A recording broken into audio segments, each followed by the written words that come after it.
যে রূপনগর, নাচাবো গ্রাম শহর, কাঁপাবো সবাইকে ইয়াং টু ওল্ড। আমারে জানাতে ইশারা কাবতে হয়ে যাবে সবাই শূন্যতে বোর। নগরের আমি রূপালী গোর, রূপনগরের আমি রূপালী গোর, রূপনগরের আমি রূপালী গোর। আমি যে রূপনগর, নাচাবো গ্রাম শহর, কাঁপাবো সবাইকে ইয়াং টু ওল্ড।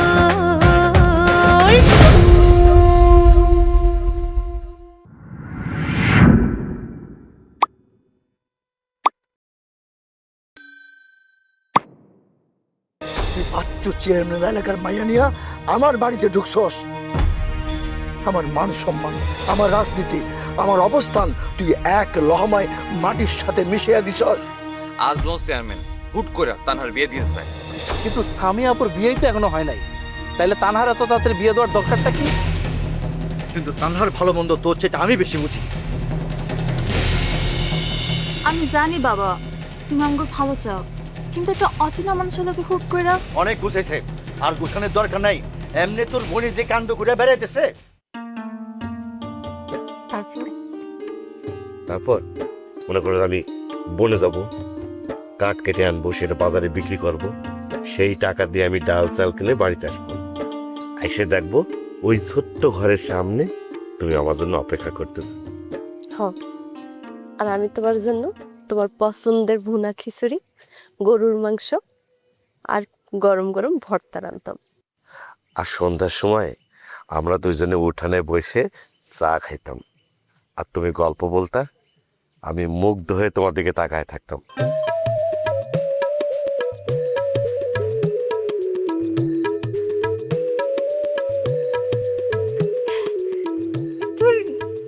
এমনি তাকায় না, এমনি তাকায় থাকলে আমার লজ্জা করবো। তুমি লজ্জা পাইলে কিন্তু তোমার অনেক সুন্দর লাগে। তারপর আমরা না আর কেন না, কেন? কারণ এই সিনেমার শেষে দুইজনে মারা যায়, সেই গল্প আমি চাই না। আমি চাই আমাদের গল্পের শেষটা আলাদা হোক। আমি কোনোদিনও আপনারা হারাইতে চাই না।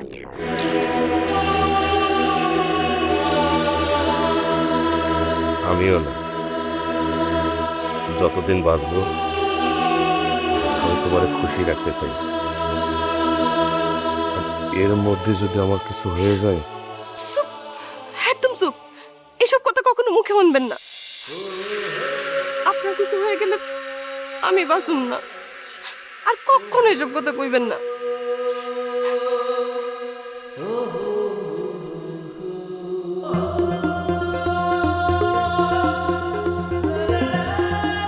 এই হাতটা কখনো ছাড়বা না তো? সারলে আবার ধরবেন, যদি না পাই তাইলে খুঁজে নিয়েন, আমি বেশি দূর যাবো না।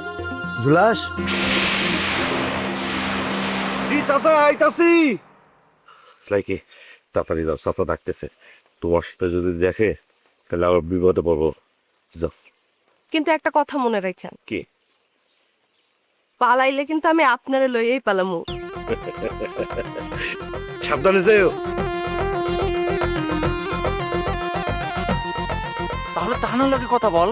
ফোন বন্ধ। বন্ধ? হ, মনে ঘরবন্দি করে রাখছে। তাহলে এখন কি করবি? এই বিষয়ে দাদির সাথে আমার কথা হয়েছে, দাদি একটা ইশারা দিচ্ছে। কি ইশারা? দাদি কইছে যেই মেয়ে তোরে খুঁজনে লেগে নিজের বাবারে ভয় পায় নাই, তারা একলা ছাড়িস না। দাদি কিন্তু ঠিকই কইছে মারু।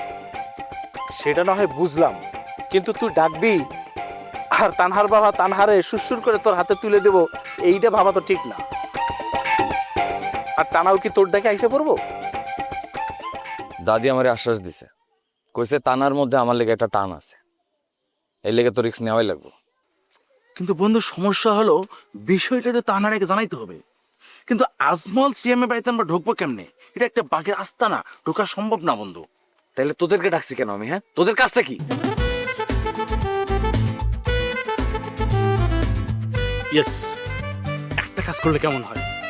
ধর বরপক্ষ আসার আগে আমরা রাস্তা আটকাইয়া ওদেরকে একটা ভয় দেখাইলাম, আর ভয় পাইয়া ওরা পালাইয়া গেল। ইয়াস ইয়াস বন্ধু, টায়ার মায়ের একদম ফাটাই দিলাম। না, কেন? আরে এটা করলে তো সবাই জানাজানি হয়ে যাবো, আজমল চেয়ারম্যান সতর্ক হয়ে যাবো, তানহার উপরে পাহাড় আরো বাড়াই দেবো। তাইলে কি করুম? তাইলে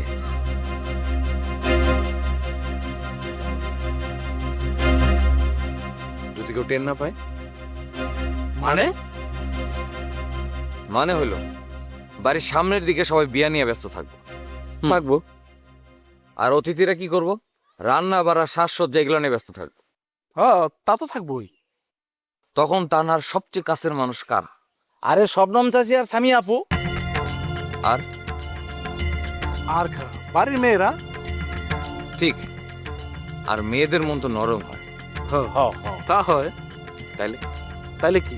তাইলে তোরা দুজন আজমল চেয়ারম্যানের বাড়িতে যাইবে। আমরা? তুই কি পাগল হইছস? আজমল চেয়ারম্যান যদি আমাদের দুজনটা দেখে আমাদের আস্ত রাখবো, আর ওদিকে জুলহাস ভাই যদি আমাদের দুজনটা পায় কামড়েই খাই ফেলাবো। না রে বন্ধু, এটা হইবে না, এটা বিপজ্জনক আইডিয়া বন্ধু। তোরা তো আমার পুরো কথাটাই শুনোস নাই। আগে শোন কথাটা, এদিকে আয়।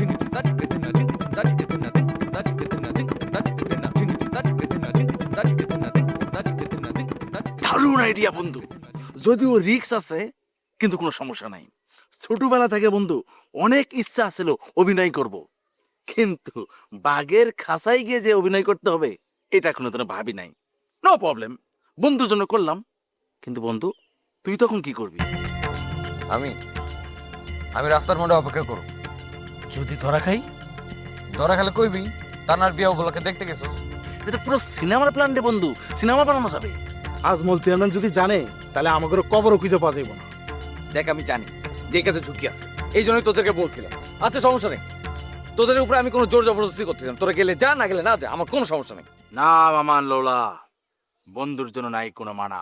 আরে বন্ধুর জন্য সামান্য ঝুঁকি না নিতে পারি, কিসের বন্ধু বেটা? আর তানহাও তো তোর জন্য কম করে নাই। কোনটি রোলা, তোরা সত্যি যাবি? অবশ্যই যাবো বন্ধু।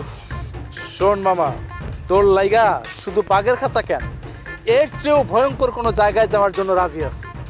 ইয়াস, কিন্তু বন্ধু একটা কথা।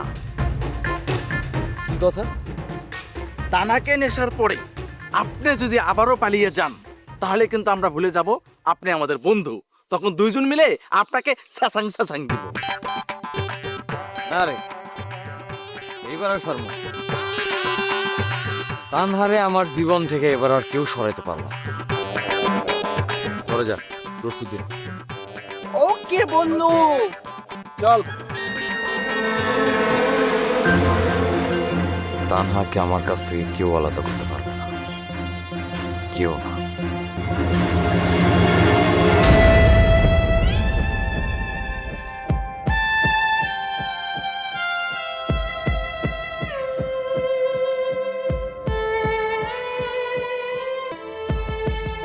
শান্ত কেমন আছো তানহা?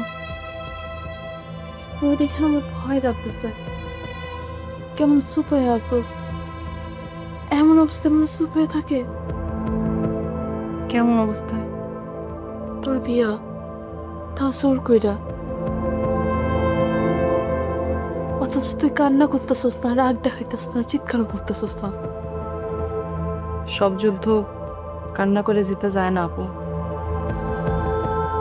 মানে আল্লাহ সবসময় একটা রাস্তা খোলা রাখে,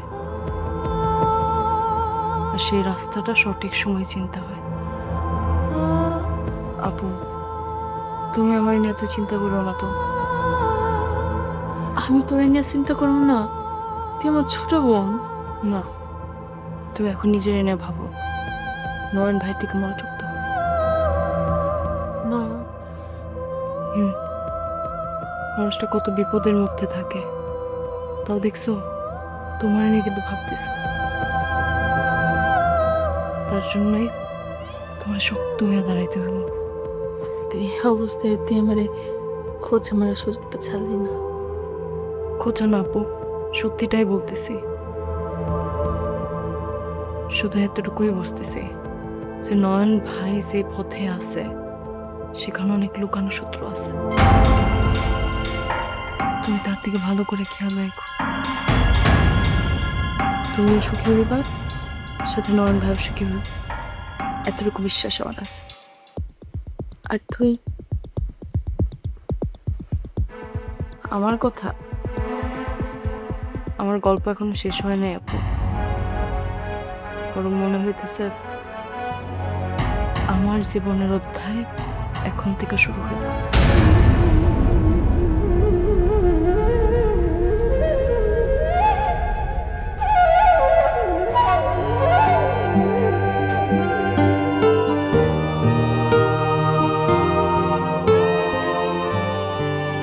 আপু, আমি এখন নিশ্চিত।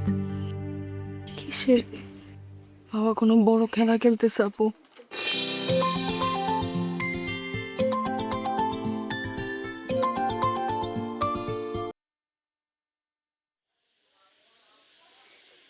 হ্যালো, হ্যাঁ সামি আপু, কেমন আছো?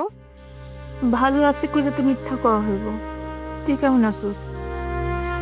আমি তো ভালোই আছি আপু, কিন্তু লাইকের কাছ থেকে একটা সংবাদ শুনে না মাথাটা ঘুরাই গেল। তানহার নাকি বিয়া ঠিক হইছে। হ, বাবা ঠিক করছে। কিন্তু কে এত তাড়াহুড়া কেন? তানহার তো সামনে পরীক্ষা না, তাহলে ওর পড়াশোনার কি হইব? কিছুই বুঝতেছি না রে। বাবা যে কি পাগলামি শুরু করছে। তানহা কি কয়, ও কি রাজি? রাজি হওয়ার তো প্রশ্নই ওঠে না। আর বাবা তো কারোরই কিছু কয় নাই, নিজে একাই সিদ্ধান্ত নিয়ে বসে আছে। আচ্ছা আপু, এটা কেমন কথা? বড় মাইয়া রেখা কি কেউ এরকম কোনো সিদ্ধান্ত নেয়? আর তাছাড়া ওর সামনে পরীক্ষাও, পড়াশোনা আছে না? আমি তো বাবারে এই কথাই কইলাম। বাবারে বুঝাইলাম যে তানহার পড়ালেখাটা শেষ হয় নাই, অন্তত কিছুদিন তারে সময় দিতে। কিন্তু বাবা তো কারো কথাই শুনতেছে না। মা, মজনু, চাচা সবাই চেষ্টা করছে, কারো চেষ্টায় লাভ হয়নি। আচ্ছা, সাসা কি কোনো কারণ কইছে? বাবারে তো তুই চিনসই, কারণের কথা কম কয়, সিদ্ধান্ত বেশি দেয়। হ্যাঁ দেখ, তানহারে কিরকম ঘরবন্দি করে রাখছে, কারোর লগে দেখা করা বন্ধ, বাইরে যাওয়া বন্ধ। আরে আচ্ছা আপু, তানহা এখন কেমন আছে? তানহা তো এমনি শক্ত মায়া, কিন্তু এই সিচুয়েশনে আমি বুঝতেছি ও বাইরে থেকে নিজেরা শক্ত রাখার চেষ্টা করতেছে, কিন্তু মায়াটা ভিতরে ভিতরে অনেক কষ্ট পাইতেছে। কাউরে বুঝতে দিতেছে না, সবাইরে বোঝানোর চেষ্টা করতেছে যে সবকিছু ঠিকই আছে। ও তো এমনই, কিন্তু আপু কিছু একটা করতেই হইব। চেষ্টা তো করতেছে টিয়া, কিন্তু বাবারে তো জোর করে কিছু করানো যায় না। আচ্ছা আপু, একটা কথা কই, ক, রাগ করবে না তো? তোর আবার কি হয়েছে? আচ্ছা ঠিক আছে, আগে ক, তারপরে দেখা যাবো। ভাবি কেমন আছো? তুই কি কইবি? ভাবি কইলাম, এখন তো ডাক্তারের তো অভ্যাস করতে হইব, তাই না? টিয়া, তুই না আসলে একটা পাগলি। আরে লজ্জা পাইতেছো কেন? নয়ন ভাই তো সব কয়ে দিছে, ব্রিজের উপরে কি কথা হইছে না কথা হইছে সবকিছু। সত্যি? তিনি নিজে আমার কথা কইছে? ভাইয়া না কইলে আমরা জানুম কেমনে? ভাইয়ারে খুব খুশি দেখলাম। কিন্তু আপু, আমি না সত্যি সত্যি খুব খুশি হয়েছি। সে ছোটবেলা থেকে চাইতাম আমাদের ঘরে যেন একটা মনের মতন ভাবি আসে। আর তোমার তো আমি ছোটবেলা থেকে আপুর মতন মানতাম, আর এখন যদি সত্যি সত্যি। শোন টিয়া, এত তাড়াতাড়ি এত কিছু ভাবিস না, অনেক পথ বাকি আছে। মিয়া বিবি যখন রাজি, তখন কে আকারে গা কাজি, ও দেখবা যে এমনি ছোট হয়ে গেছে। কিন্তু সত্যি কথা কই আপু, নয়ন ভাইরে না এরকম খুশি এর আগে আমি দেখি নাই। যখন ব্রিজ থেকে আসছিল, তোমার যে সে কত খুশি ছিল, আমি তখনই বুঝছিলাম যে ঘটনা সিরিয়াস। টিয়া, তুই না অনেক দুষ্ট হয়ে গেছিস। দুষ্ট না আপু, আমি অনেক খুশি, কিন্তু একটা চিন্তা আছে। কি? তানহার যে অবস্থা চলতেছে, তোমার বেলায় এরকম কিছুই হইব। চাচা যে কঠিন মানুষ। তবে চিন্তা করো না ভাবি, কোনো না কোনো একটা সমাধান ঠিকই বাড়ি করে ফেলাবো আমরা। টিয়া, এখন এই বিষয়টা বাদ দে, আগে তানহার ব্যাপারে কি করা যায় সেটা নিয়ে আমরা ভাবি। আচ্ছা ভাবি, আবার কিন্তু ফোন দিব কইলাম। আবারও ভাবি? ফোন রাখ। ভাবি ভাবি ভাবি আসুনো, ভাবিকে উপরে কিন্তু ননদ অনেক দাবি থাকে কইলাম। আচ্ছা ননদিনী, এবার হইছে। ননদিনী ননদিনী ননদিনী রাখলাম। ঠিক আছে ভাবি, আল্লাহ হাফিজ।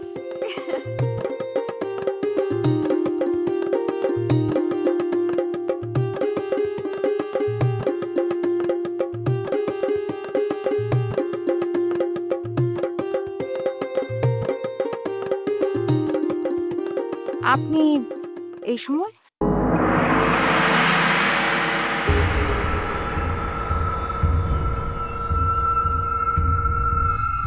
বিদু সাহেব,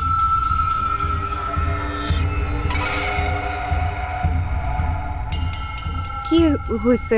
কিছু কইতেছেন না স্যার?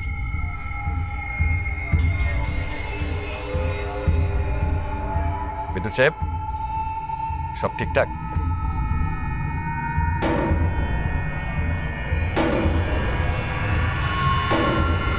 বিদ্যুৎ সাহেব, নয়ন ভাই, আপনাকে এখন আমার সাথে একটু থানায় যেতে হবে।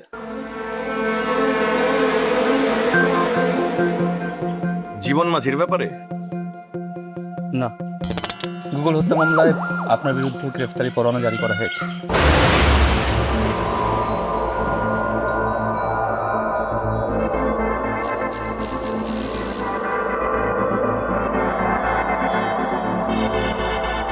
কি কইতেছেন আপনি সব? কি কি কইলেন? অসম্ভব, এটা মিথ্যা। আমার ভাই মানুষ বাঁচায়, মানুষ মারে না।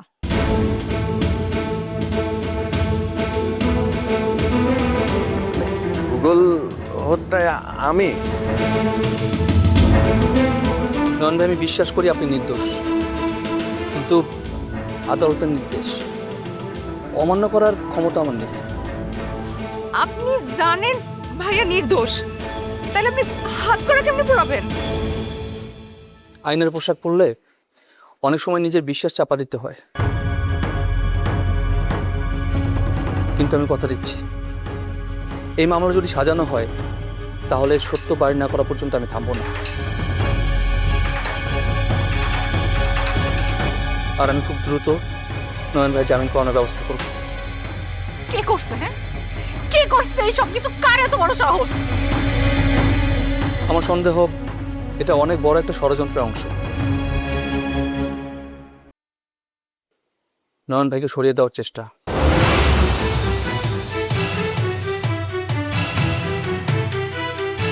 গেছে? জি স্যার। 1 মিনিট দরবার সাহেব। মা ভেতরে আছে তো, আমি একটু 2 মিনিট কথা বলে আসি।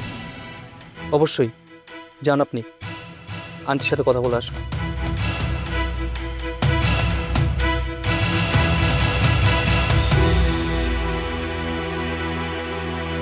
কিভাবে পারলেন আপনি? আপনি জানেন আমার ভাই নির্দোষ, তারপর আপনি কিভাবে আমার ভাইকে হাত করে পড়াইতে চাইতেছেন? আমাকে ক্ষমা করে দাও। আমি জানি নয়ন ভাই নির্দোষ, আমি তোমায় কথা দিচ্ছি, সত্য যত গভীরে লুকিয়ে থাকুক না কেন, আমি সে সত্য খুঁজে বের করব। আর যদি এটা মিথ্যা মামলা হয়, দ্রুতই নয়ন ভাইকে আমি বের করে নিয়ে আসবো।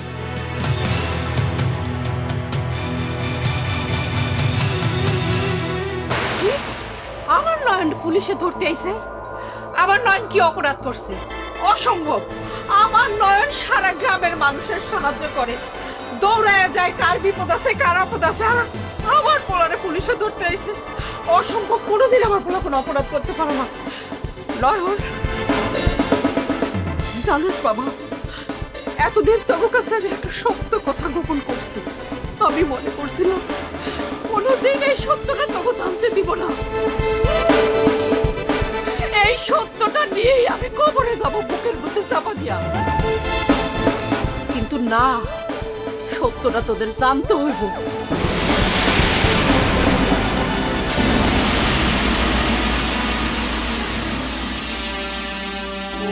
সাবধানে থাকিস, একা একা কোথাও যাস না। যে কষ্ট তোর জন্য আমি এবার পাইছি সেই কষ্ট আর একবার পাইতে চাই না রে বাজার। ভাইয়া তোমার কিন্তু এখন অনেক শক্ত থাকতে হইব। ইমনের বিচার আমাকে করতে হইব, এই সব কিছুর বিচার এখন তোমার করতে হইব। তোমার এইভাবে ভাইঙ্গা বললে কিন্তু চলবো না ভাইয়া। চেয়ারম্যান আজকে বিগ বস কাউরে ছাড়ুন না।